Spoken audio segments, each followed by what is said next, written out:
Hi, everyone. Welcome to another episode of the first 100 days. Joining us today is Devin Reed, Head of Content Strategy at Gong, a software that analyzes your customer facing interactions across phone, email, and web conferencing to deliver your team the insights they need to close more deals. Welcome to the show, Devin. Thank you. I appreciate you having me. Great way to spend a Friday. In this season, we discuss all aspects of revenue alignment. Perfect topic too for Friday. Yeah. And so far, our guests have come from demand gen and sales, but revenue alignment also needs to come from aligning with other business partners. So, Devin, what are some ways the content teams work with sales success and even demand gen teams in general? Yeah, absolutely. So, at the risk of starting this off sounding egotistical, as the leader of the content team, I view content as the center or the nucleus of kind of most marketing orgs. That's not to say that we're the most important or the smartest, because like the brain is the nucleus. More just that content supports so many different elements of marketing, from product marketing, demand gen, ABM, events, etc.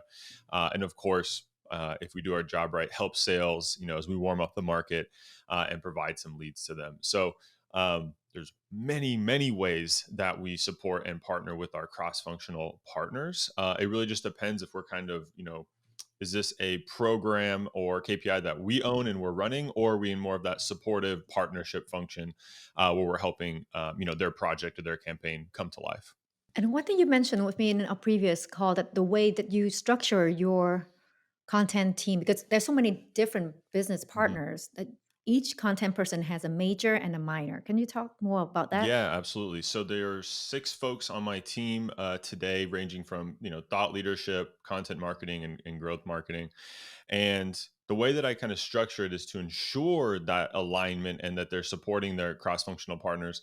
Is we split their quarterly incentives, or their the KPI associated with their bonus, into two factors. So everyone on my team, as I say, majors in content. They have a program or something that is theirs, they own, they have control over it.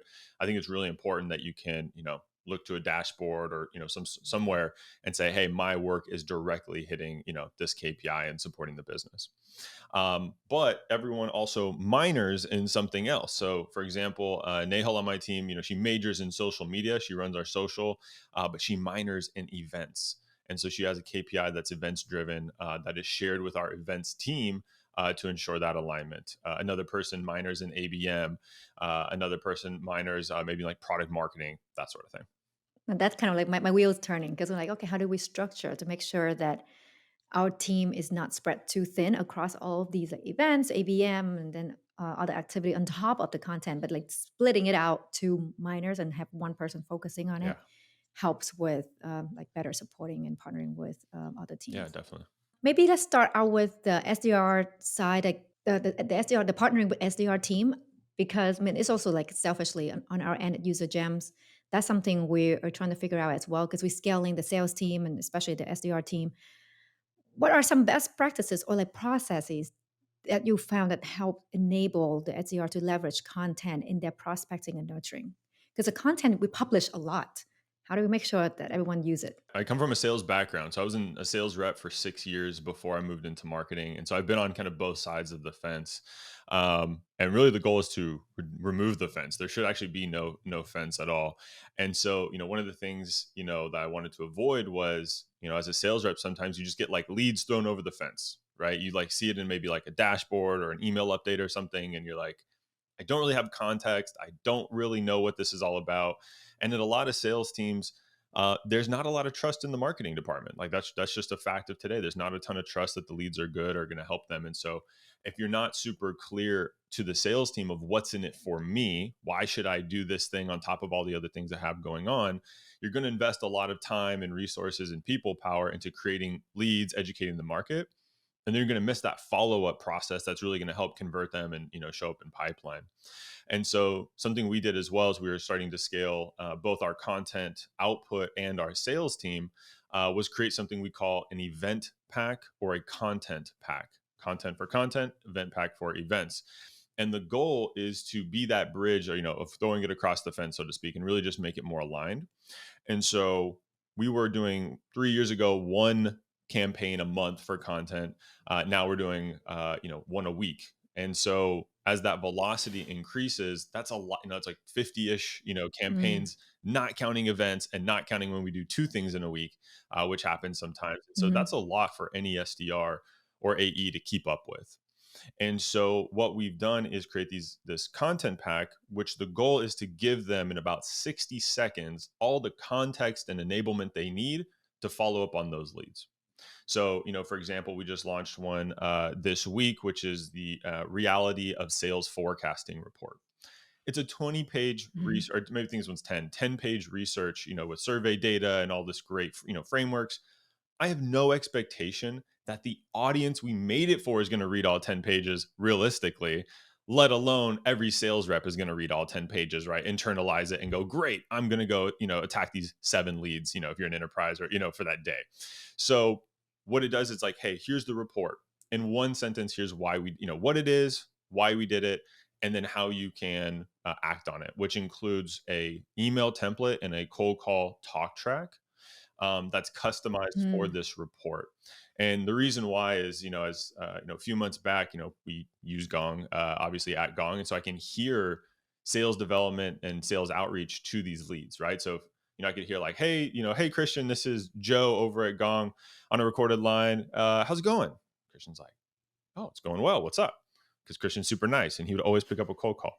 Uh, and then, and then what I would hear sometimes is, hey, Christian, I, saw you were looking at our content. Just like, how's it going?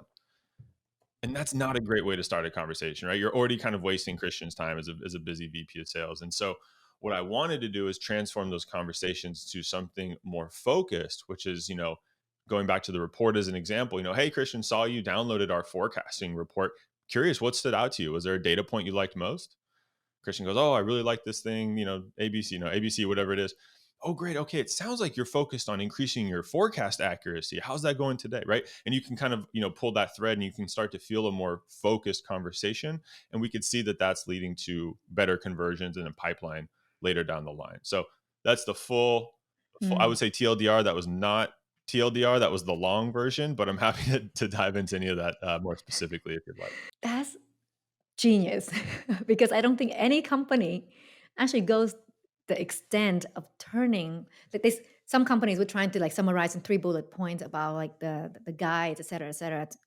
But to go to the extent of have the talk track to enable the sales team to have a conversation with prospects about that piece of content, I think that's as genius. And but do you do this for every like I guess tier one or gated piece of content? So at Gong, we're content heavy, as some folks know. So we have a lot. Like there's like 80 pieces of premium content just top of funnel, and we're always Mhm. we're adding to it and removing because you gotta keep it fresh and prevent it from being outdated.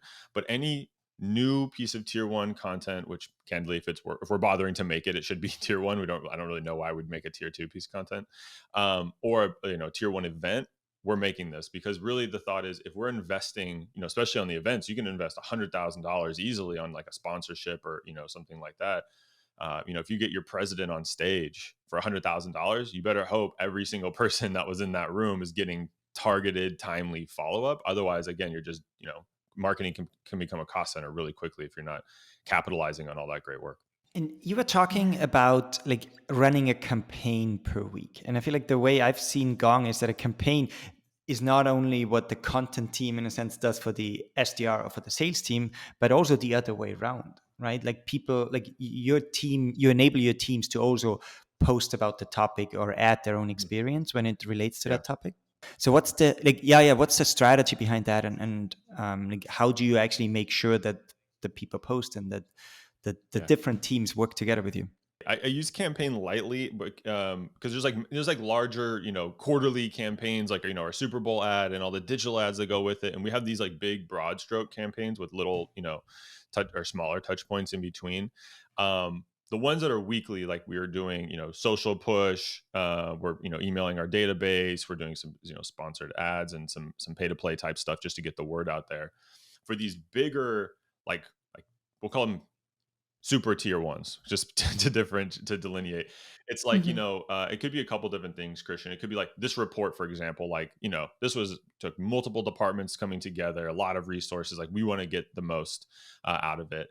Another could be just like a big corporate announcement, like, hey, we have this huge partnership with LinkedIn that we want the world to know about, or we got a round of funding, or something in that upper echelon of information that's worth sharing to the market. We do what we call, and what you've seen is gongster activation or employee activation. We call ourselves gongsters, and so Mhm. it's there's three kind of ways. It's a little bit long. I can give the short version or the medium version, Christian, but there's like three E's that we follow to make this happen. I hate that it starts with three E's because it sounds like a marketing framework, but it just happens to be the case. But it's empower, educate, and equip. So at really high level, empower is when you join Gong, you feel empowered to post on LinkedIn because our CEOs posting, our CMOs posting, guys like Devin, sales reps, like it's a cultural thing. It's accepted, right, and encouraged. So already from the jump, you feel comfortable doing it if you want.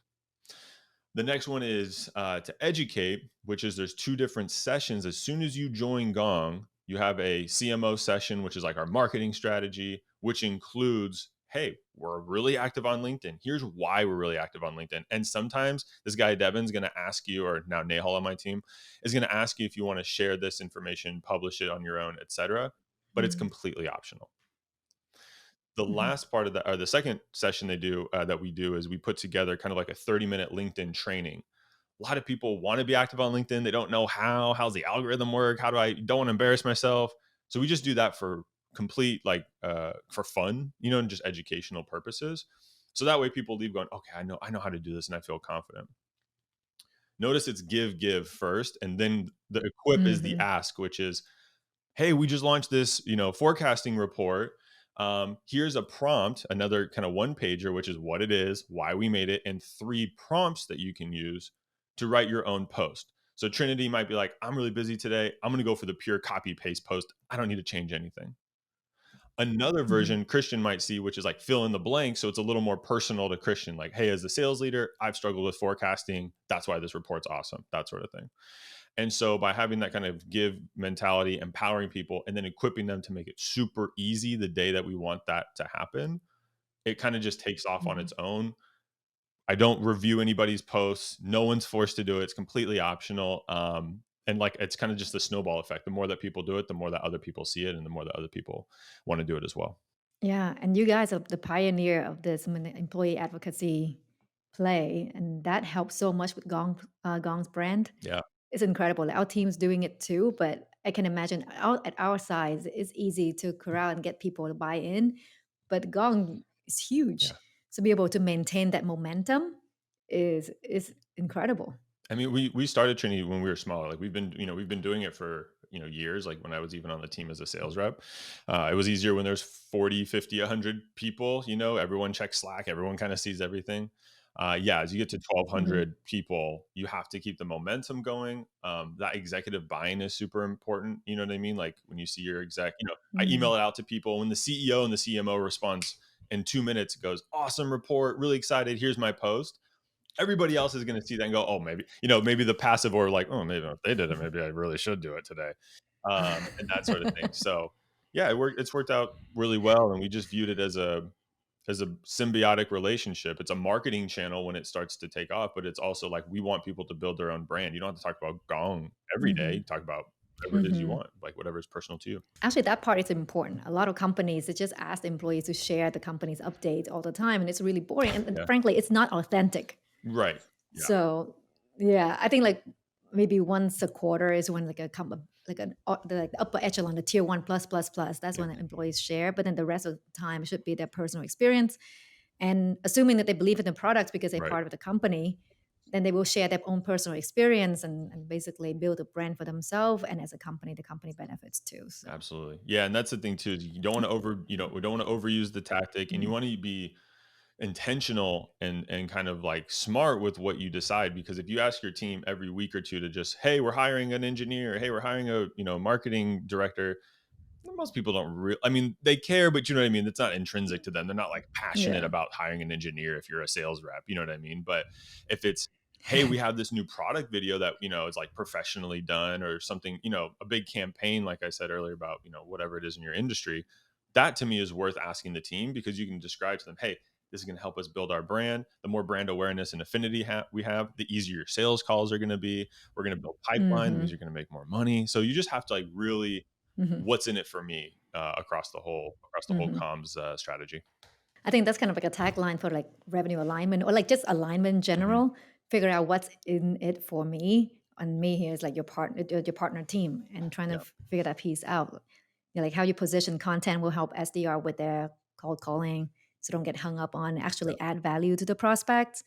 And AEs using like this content to kind of nurture prospects throughout the sales process. I think when we position it that way and help them see how, they'll actually buy in Yeah. more. So that's like from the content kind of like enabling or like partnering with other teams. How does it work the other way? Like how do you see the other teams partnering with content and basically helping your team achieve your goal? Well, one of the ways is like ideas, which we all know salespeople are really quiet and they don't have opinions. Oh wait, no. Christian's shaking his head. He's like, not any sales team I've worked with. Um, no, I say that lovingly, because my first thought is we get a lot of market feedback, but we get a lot of sales feedback as well. So we'll just get shout outs in Slack from time to time, like, hey, I had this great call, and they'll tag me in a gong call. Hey, mention this report. They really liked it. I got a quick meeting. Really appreciate it. Or they'll come back and say, especially as we're moving more up market to more enterprise accounts, we'll get feedback from leaders or enterprise reps saying, hey, this was really cool. Totally like it. Can we tweak the next version to speak to this persona, to actually hit on a different pain point? Because I'm hearing this often. And that's phenomenal input. Now, the tricky part is and I tell my team this, is we're not task rabbits. Just because someone gives us an idea doesn't mean we jump to it and go make it immediately and, deprioritize our other stuff. But you want to make your sales team feel heard. You want to make them, feel like, this is a partnership, which it is. And I would say 1 in 4 or 5 ideas eventually end up happening, but it's not necessarily its own campaign or its own content. It's actually like, you know what?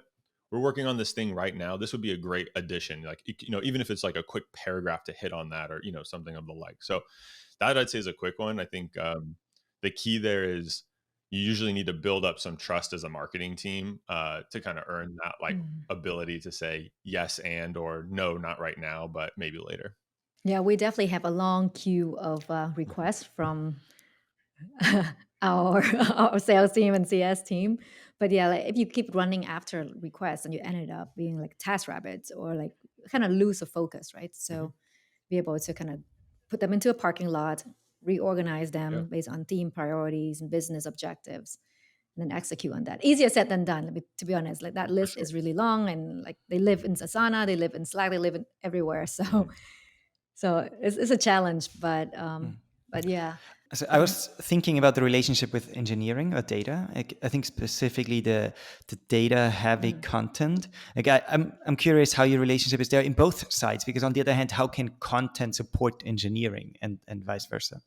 Yeah, it's a good question. And Gone, we do a lot of data backed content. So when we were smaller, I would literally just get on the phone for an hour with Yoni, who's a like head of one of our head of products, or one of the product leaders, who's out in Israel. And I'd be like, all right, man, I hear about this like deals board thing. I don't really know what it is. Like, pull up a deck, get a beer because it's late for him and early for me, or coffee or whatever, and like let's just go through this. And so it's a really fun conversation because I just get to basically get into discovery mode, which is, he's like, okay, Devin, we're building this and here's this thing. And I go, okay, hold on. Who is this for? Why did you build it? What problem are you solving with this thing that you love and think is awesome? And he'll, share, oh, talk to managers about this and they're struggling with that. I'm just writing notes down, because what I'm doing is I'm going to take that product and I'm going to turn that into thought leadership. And all you have to do is make it product agnostic. So it's like, it's kind of funny. I'm like, tell me all about the product and why you made it so I can ignore the product for like a little while for top of funnel. But then between that and product marketing, now that we're much larger and we have a bigger product marketing team, I can take that official messaging or that product, screenshot, and turn that into middle funnel content. And then of course, our product marketing and customer marketing teams work on bottom funnel, like, case studies. And, once obviously the product is out. But that's how we kind of like support engineering in a way, Christian, I would say, which is like, they want their, from what I've experienced, engineers want to hear that their product works, that it's selling. People love it. And so my job is to tell people that it exists and warm up the market to needing this thing, so that later down the line, when someone sees a demo, and again, they can hear it in Gong, it's like, oh, they love it. Like, I love seeing them get excited. Like, all right, cool. Like, this thing I spent months on, it's actually being sold. People are actually using it and they really like it. Yeah, no, that's totally true. I talked to an engineer today and told him like the feature that you launched today is like it's going to make the week for some of our customers. It's going to make the Yeah. week for some of our customer success manager, and his eyes lit up. So totally agree. And I really like the part where, Devin, when you say like, hang on, wait a minute, who is it for and why Mhm.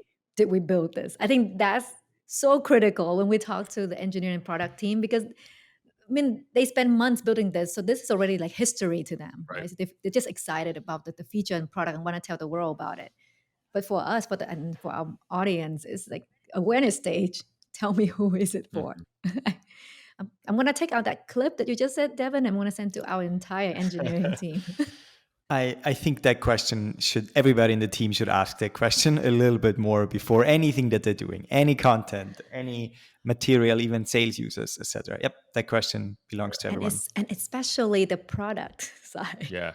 Well, I mean, it makes sense, right? Because like in marketing, if shouting our solution and products and features worked, I mean, we would sell more, and you'd see it even more over like, there'd be no content thought leadership. It'd just be product marketing. And it makes sense, like product, like I just built the solution. Of course, that's what matters most. And it does. But if you're in marketing, you need to do problem awareness and problem marketing first, because no one's going to think they need a solution if they don't experience the problem first. And so most product leaders are going to know what that problem is. But that's also my job, is to like, take a 4-word or 10-word answer and turn that into messaging, turn that into a campaign. And so sometimes it's like really zeroing in on a specific word or one specific answer in that kind of air quoting interview process with product. And that's really great. And earlier on, you mentioned partnering with the event team, Mhm. and Gong just wrapped up the roadshow. Yeah. I think you guys wrapped up, right? I think we're in Austin tonight, and then it's officially done. Yeah, it's been a good one. Yeah. Can you share a little bit kind of like how the sausage was made from the content side? How did content partner with events and this, and kind of like building the brand Yeah. for the company? Yeah, so for our flagship event series, which is we have an annual conference, Celebrate the Revenue Intelligence Summit, and then this one we turned into Celebrate the Reality Roadshow. It's a big partnership. Honestly, I'm usually very very involved, not just sometimes hosting and presenting, but doing kind of a lot of the content lineup and mapping it out. So first, it's again, same thing. I'll be a broken record. Who is this for? What is our core message? Why should anyone care? My favorite thing is to not talk about product, just because I know it gives you broader reach, right? People are more interested in their Mm. problems and thought leadership and guides and help. Then you can say, by the way, we have this awesome product, or this is what we do, and it's a much smoother transition. So we're mapping it out based on personas. So for the Reality Roadshow, we were pretty executive focused, like VPs and above, directors for like large companies. And so we're looking at societal trends. What is happening in the world today that our audience cares about? Which is, the macroeconomic climate, doing more with less, efficiencies, right? Like some people are still growing, but we're not Mhm. hiring as much, even though it's like there's layoffs and a talent market right now. It's really weird. But we're looking at that. Mm. So it's like we want to meet people where they are. We don't want to be too far in right field with this messaging that like they're not at all resonating with. Then we align that with, kind of their persona cares, right? What do they care about as VP of sales? What do they focus on as a CRO, sales enablement? What product messaging do we want to share, right? So we had a big announcement. We released Gong Forecast, right? So we're connecting macroeconomic trends with personas with forecasting. And between that, you just start to map out, okay, what sessions make sense? Who should be the speakers? Who do they want to hear from? It's us a little bit because we've earned that right, but they want to hear from their peers. They want to hear from other CROs. Like Mhm. the number one thing I hear from C-level folks is I want to hear from other people at similar companies facing the same problems as me. Super not easy to do from a content standpoint, but when you can get, two CROs and an analyst at Forrester not talking about Gong, but talking about, like I said, all these, macroeconomic Mhm. trends and things of the like, then you have a really compelling event, and that's how you can promote a really compelling event, get people to show up, Mm. and of course you got to wow them. You got to wow them once they get there. So basically, it sounds like like your team plans the theme of the event or the roadshow in this case, and even the workshop, the content within the event. Yeah, and I mean, and we partner with customer marketing, right? And we partner with demand Mm. gen, we partner with the head of events. So it's definitely like not just content led.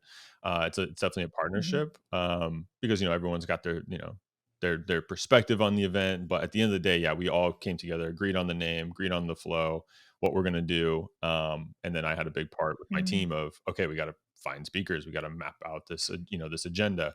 What visuals do you want? So you can kind of get from that strategic level down Mm. to the actual very tactical level. And you have to hit every note when you have a big flagship event, and especially road shows. Road shows they're a beast. Yeah, they're fun, but they're a lot. Yeah.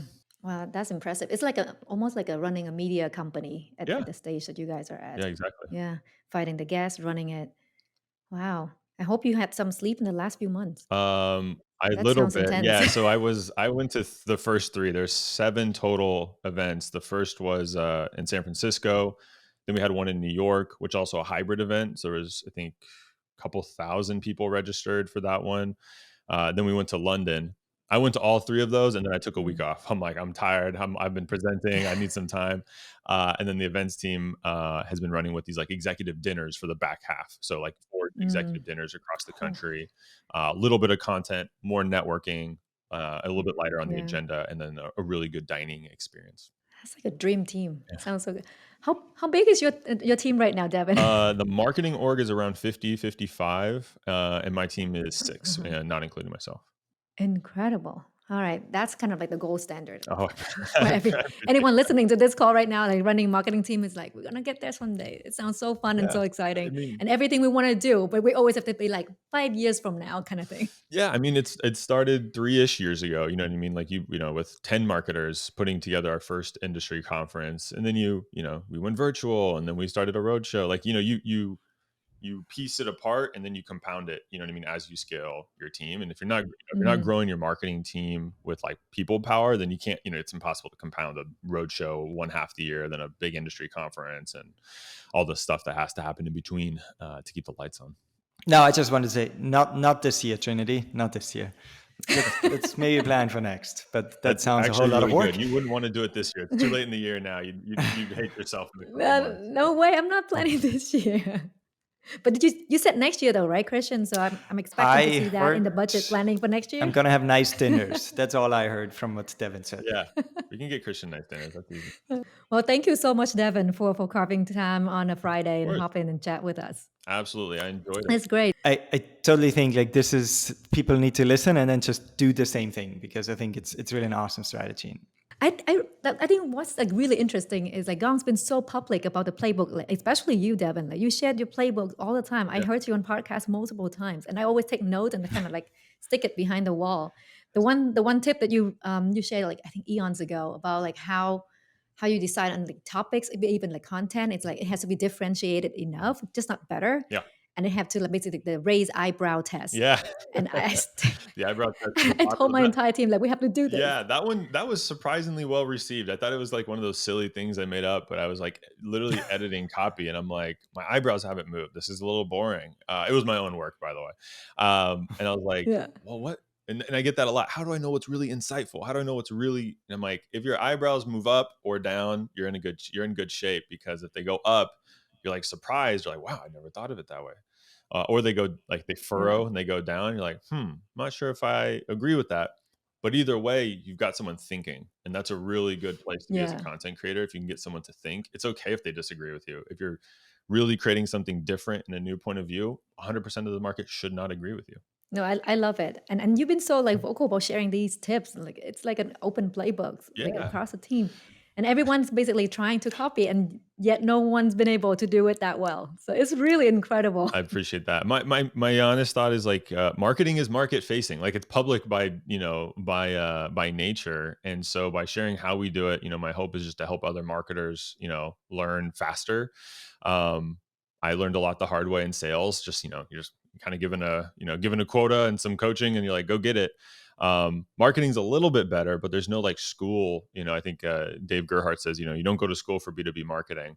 So I thought, hey, Mhm. I'll teach folks what I've learned along the way. I hope it helps them. But at the end of the day, and I think it was like the CEO of Walmart said, like, I think he like left his laptop or like his like financial planning or some big plan strategy on a plane. And someone like asked him, what do you think about that? And essentially he said, strategy without execution is meaningless.